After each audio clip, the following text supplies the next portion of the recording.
আপনারাও এরকম পিভিসি বা ইউপিভিসি দিয়ে কিচেন করতে চাইলে স্ক্রিনে দেওয়া নাম্বারে আমাদের সাথে যোগাযোগ করবেন। এই পিভিসি বা ইউপিভিসি কিন্তু কোনোভাবেই খারাপ হয় না।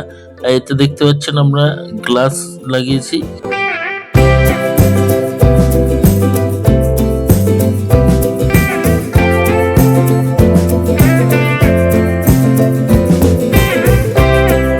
এখানে আমরা 3টে বাস্কেটও করেছি। একদম নিচে দিয়েছি থালি বাস্কেট, ওপরে দিয়েছি প্লেন বাস্কেট, আর একদম ওপরে দিয়েছি শিট কাটলারি।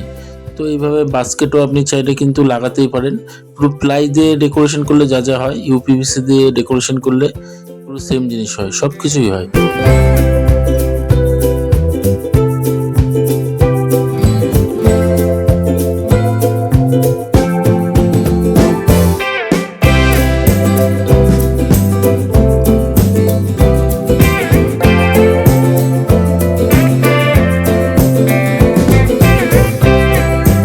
আমাদের ভিডিওটা ভালো লাগলে একটা লাইক দেবেন, ভিডিওটা বেশি করে শেয়ার করবেন, আর আমাদের চ্যানেলটা সাবস্ক্রাইব করবেন, বেল বাটনটা অন করে দেবেন, যাতে যখনই কোনো নতুন ভিডিও আপলোড করব তার নোটিফিকেশন যাতে আপনাদের কাছে পৌঁছে যায়।